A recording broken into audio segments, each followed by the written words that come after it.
Welcome to the Northbound Wealth Podcast. All opinions expressed by me, my co-hosts, or my guests are solely our own opinions and do not reflect the opinions of Northbound Wealth Management LLC. This podcast is for informational and educational purposes only and should not be relied upon for any investment, tax, or legal advice, or as a solicitation to offer or buy any securities.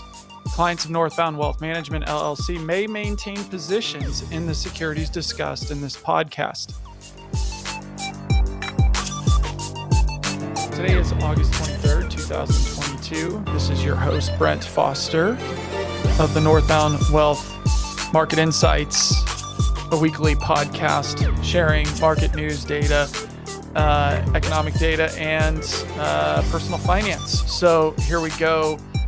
Weekly Market Insights, week 9, and we're off. Markets tap the brakes, but hold fast against downbeat news. So stocks tumbled on Friday, sending stocks to weekly losses after an otherwise quiet August week of trading. The Dow Jones Industrial Average slipped negative 0.16%, while the S&P 500 lost 1.21%. The NASDAQ Composite Index declined 2.62% for the week, and the MSCI EFA Index, which tracks developed overseas stock markets, fell 0.88%. So that means that the Dow closed last week at 33,706 and change, which is down 7.24% for the year. The NASDAQ closed at 12,705 and change. That's down around 18.79% for the year. The MSCI EFA Index closed at 1,946 and change, which for the year is down around 16.68%. The S&P 500 closed at 4,228, or down around 11.28%. The 10-year Treasury note, which we like to cover, closed at 2.98% for the week. That's up about 14 basis points or 14 bips. And year to date is up a whopping 1.46%. Keep in mind, inflation is like at 8 or whatever. So the summer rally hits the pause button. The market rally that began in mid-June paused last week despite the week's losses. Stocks exhibited resiliency in the face of a string of economic news that included flat retail sales, weak housing numbers, an inversion in the yield curve, and tepid economic data out of China. Nevertheless, stocks tumbled on Friday amid hawkish comments about future rate hikes, rising bond yields, and ahead of the annual meeting of global central bankers in Jackson Hole, Wyoming, in which Fed Chair Jerome Powell is scheduled to speak on August 26, which is in a couple of days. I think they might actually all be flying out there and getting set up for that. So watch that on the news. It's mind-blowing. Expect more rate hikes going forward. Minutes from July's FOMC meeting indicated that additional rate hikes would be needed to help manage inflation. Fed officials did acknowledge that further rate hikes risked unintended economic weakness because of the time it takes for higher rates to work through the economy. The committee indicated that they might slow rate hikes to determine the impact of previous rate increases. The minutes also contained in the Fed's latest economic forecast, which projected inflation to decline faster than its June estimate due to bigger economic slowdown in this year's second half. So this week, we've got the PMI index, new home sales, durable goods orders, and jobless claims and gross domestic product on Thursday. So here in a couple days. This week, companies reporting earnings: Palo Alto Networks, Zoom. Tuesday is Intuit. Wednesday is NVIDIA, Salesforce, Snowflake. Then Thursday, Marvell Technology, Dollar General Corp, Dell Technologies, and VMware.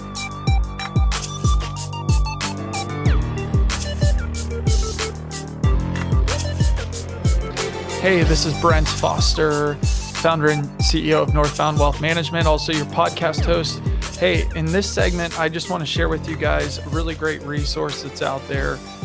It's called Guide to the Markets. It's published by JPMorgan and updated on a quarterly basis. I've been following and analyzing and looking at what JPMorgan Asset Management and their vast research team puts out. So I thought it would be useful and helpful for those who really are interested in the granular details of equity markets, of economics, of government spending, of pretty much every facet. It's very comprehensive, very thorough, timely, and I think it's a great resource for people to check out if they're geeking out about what we do in the professional field of finance. So, one of the slides I like to point out, there's like probably 5 that I really like, and this is one of them. This one is slide 61. If you go to the guide on their website, and it's entitled "Asset Class Returns," and there's the way it's laid out in a chart with like a heat map with a bunch of colors, color coded for every asset class. And it's about the returns or the performance on a calendar year basis for each year. And so the columns are represented by each year. For example, it goes from 2007, 2008, 9, 10, 11, 12, all the way up to 2021. And then it actually has the year to date numbers through the previous quarter end.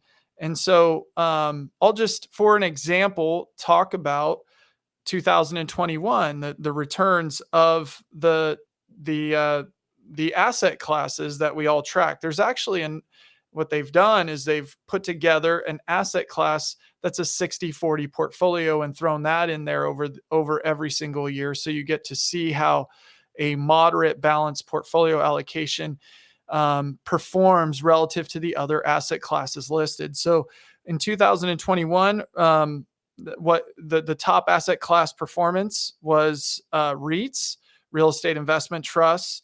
So that has to do with real estate. The return there was 41.3%. The second place position goes to large cap stocks, 28.7% for 2021. Commodities, which is 27.1%. Commodities is like gas and oil and corn and that type of thing. Small cap stocks, 14.8%.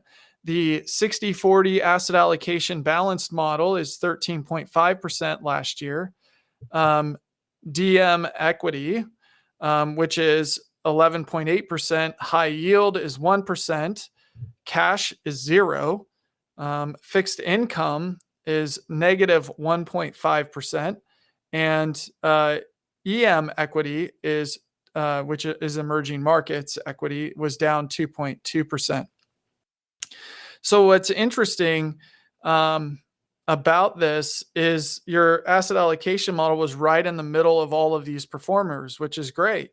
You're not going to get a lot of the extremes with that asset allocation model that has a mix of all the different asset classes in that portfolio. So on this chart, what you'll see is a balanced portfolio allocation performing right in the middle, and that's exactly what we want.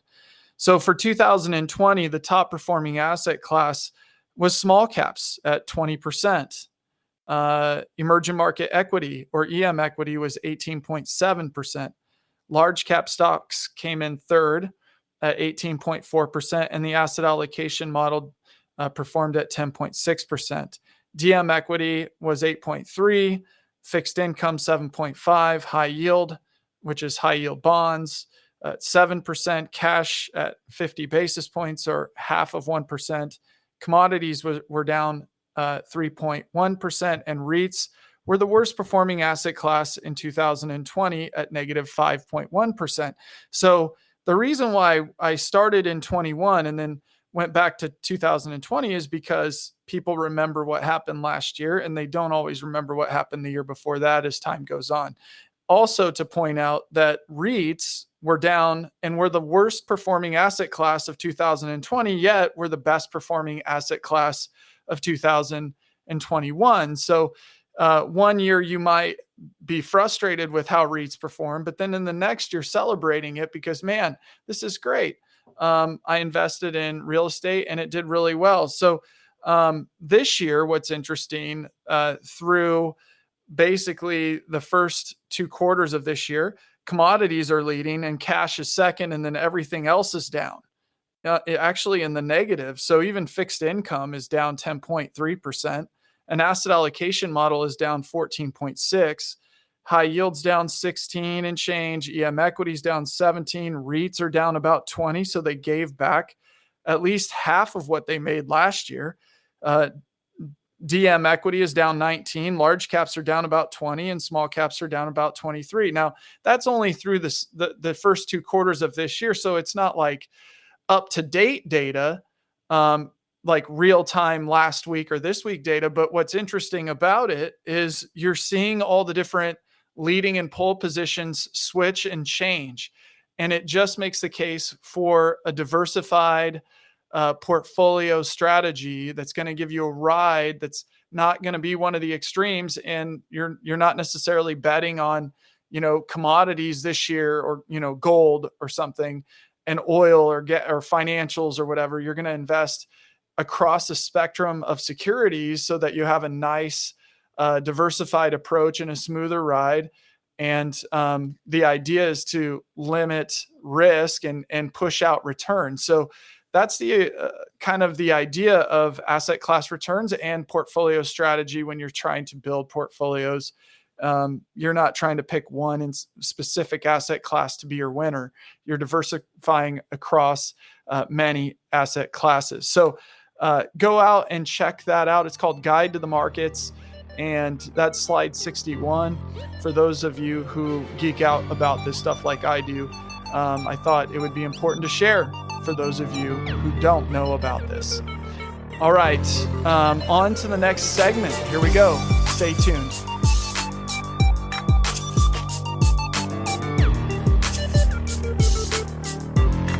Hey, this is Brent Foster, founder and CEO of Northbound Wealth Management.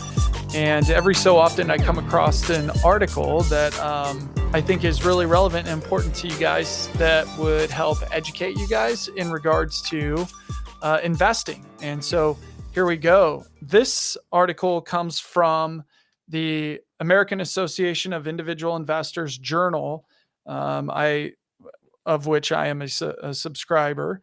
And it's written by John Deysher. He's a chartered financial analyst. He's the president and portfolio manager of the Pinnacle Value Fund, a diversified SEC registered mutual fund specializing in the securities of small and micro cap firms.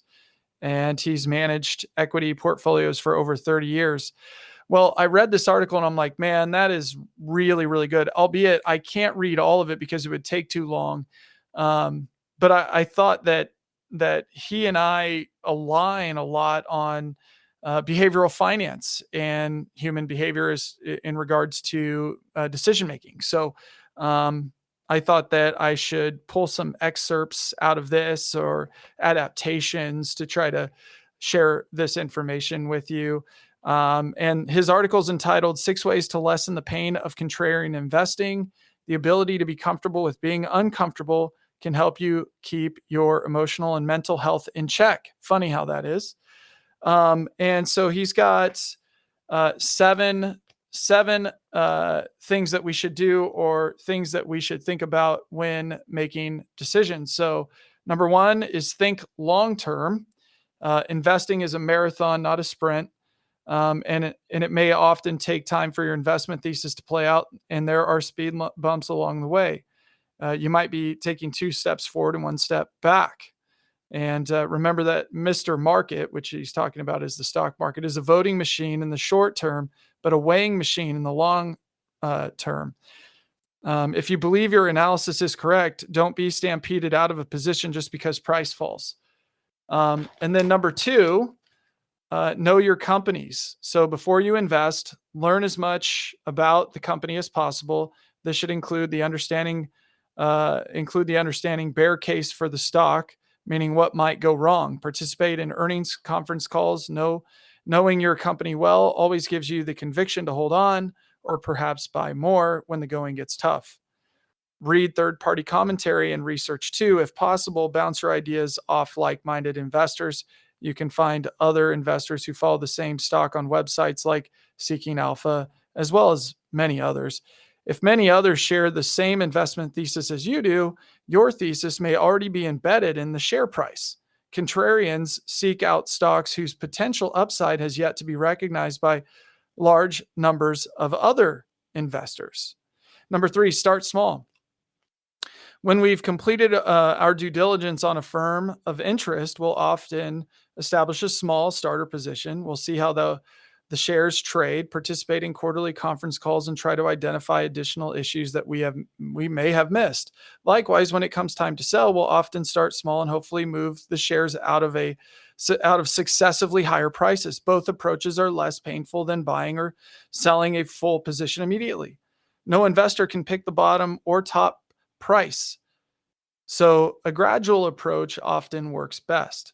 Once you have built a starter position, when should you add to it? Well, we are big fans of dollar cost averaging. They have a figure here to look at, but I won't go over that.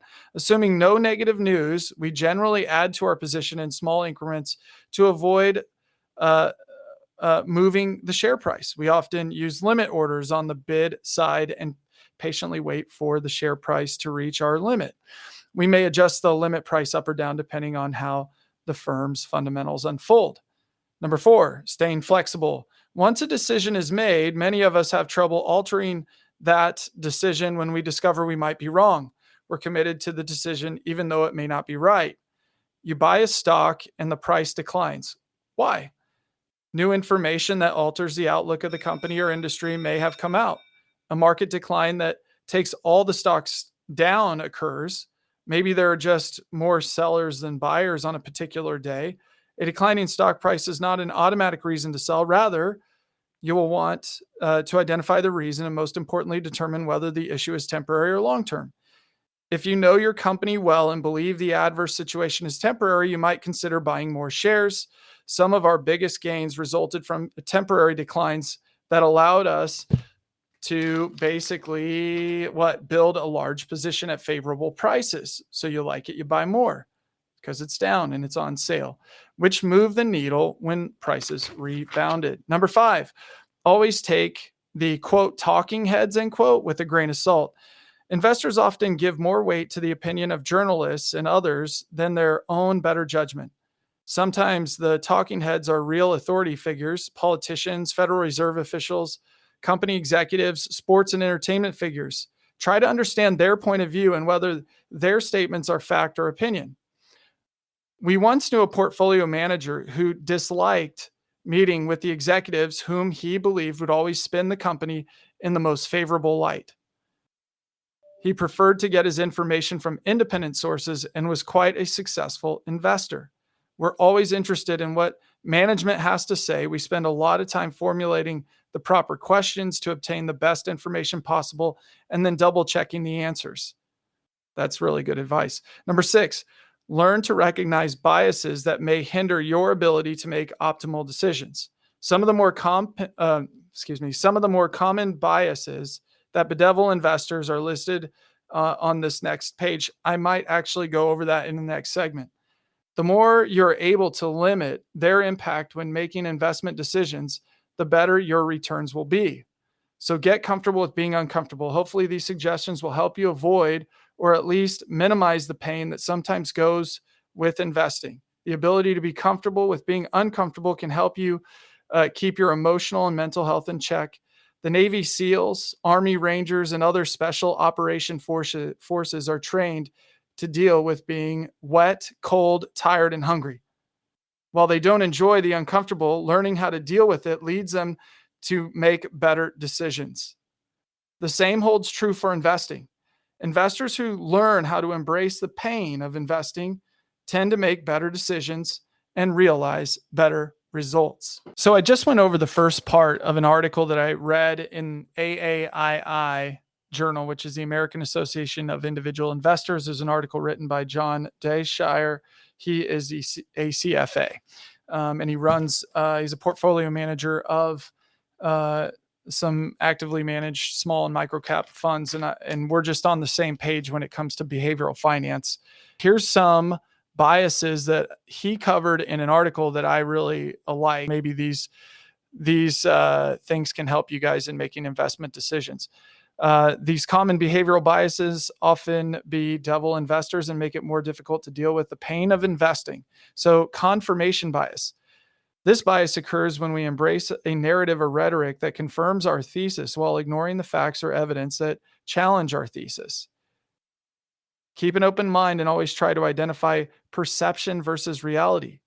You want to invest on the basis of facts, reasoning, and logic, and always be aware of events that may dissuade you from thinking away from these key tenets.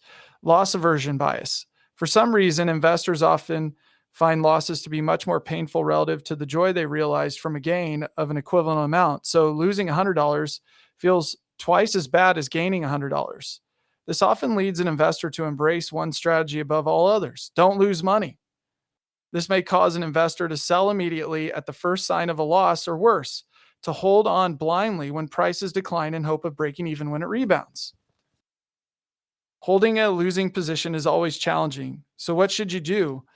Generally, if something happens that seriously that disrupts our thesis on a long-term basis, we'll sell all or part of the position depending on its size. We can always revisit the investment later. However, the price is down, but the investment thesis remains intact. We'll hold and perhaps buy more at bargain prices. Recency bias. Investors have a tendency to think what happened recently will continue to happen. Stocks that are going up will continue to go up, while those declining will continue to fall. Past performance can be a strong driver of investor behavior. Buying a particular stock, fund, or asset class that's gone up generally feels good, at least in the short term.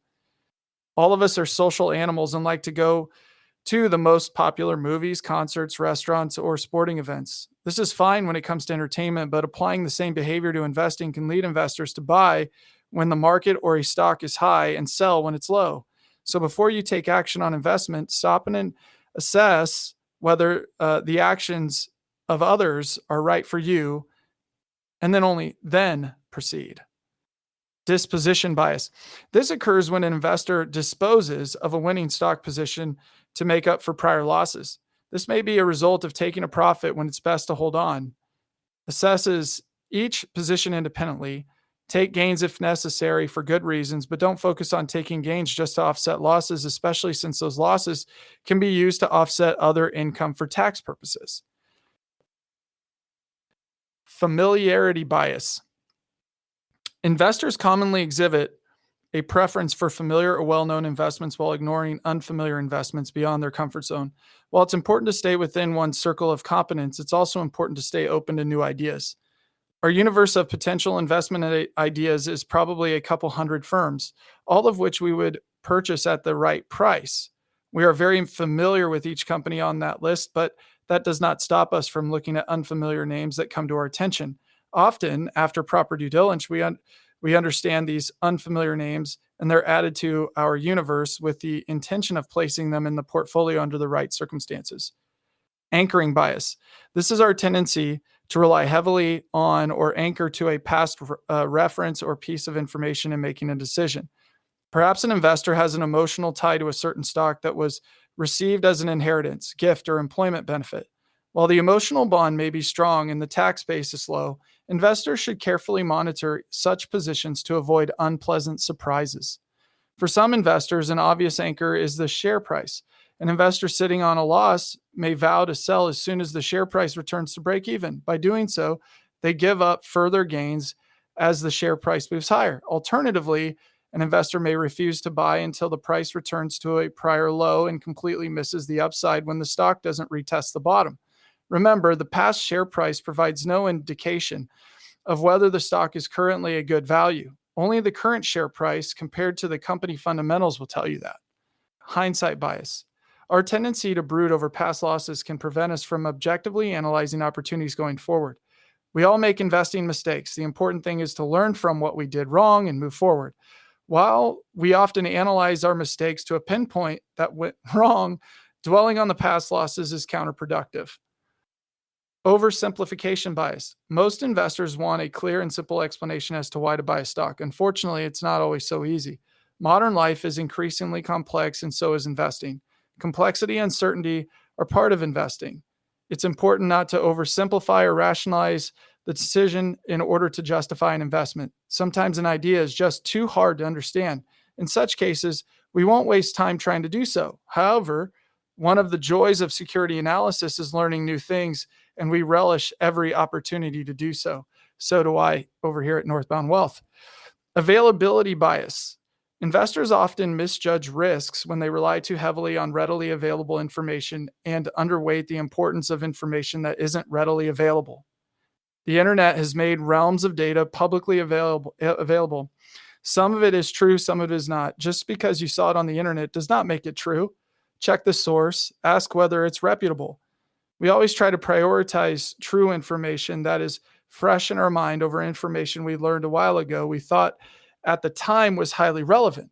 Perhaps it is still relevant, but needs to be augmented with more recent information to provide a more accurate picture. We always try to filter out the noise to focus on what is knowable and important. And then action bias. Most of us are wired for action, and sitting on our hands often makes us feel uncomfortable. This also the action bias. And finally, action bias. Most of us are wired for action, and sitting on our hands does not often make us feel comfortable. This often leads us to embrace what is trending rather than what is a good value. Resist making portfolio changes just to act. Do your homework and invest in companies that you know well for the long term.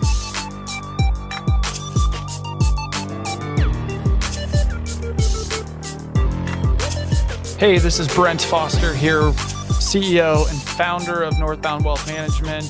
Just want to point out a couple of things on my website. Number one, the tools section. Under the tools section, it's a section header on my website at www.northboundwealth.com. You'll find our glossary of terms, which has over 200 entries that explain various financial concepts, ideas, and strategies. You can scroll through and find the information as you need, but it's a very helpful resource. Also on that landing page are tax resources. Our tax center was designed to help you access the resources you may need to prepare for the upcoming tax season. You can click on the various links to find tax tools and information. And then I have a set of calculators. Our calculators are awesome because then you can enter in specific data that's unique to you and kind of get some more realization around your financial picture. Our collection of calculators, it's a great starting point. If you have a question or concern about your personal finances, you can click on that section and begin. So it's pretty awesome. I like the calculators and the tax resources. For one, there's a tax calendar, tax forms, tax publications, and tax rates. So it links up to a lot of these different areas. And that's kind of like drilling down into the tax resources. If you go into the calculator section, what you'll find are calculators around, say, taxable versus tax deferred savings, how compound interest works. What is my risk tolerance? What is the dividend yield? The impact of taxes and inflation, saving for college, contributing to an IRA. On the retirement side, you've got looking at systematic withdrawals, saving for retirement. My retirement savings, like how much money is going to be there later. Roth 401k versus a traditional 401k. So if you have a 401k plan with an employer, maybe you have both options. Which one should I do? And you can run through some calculus there.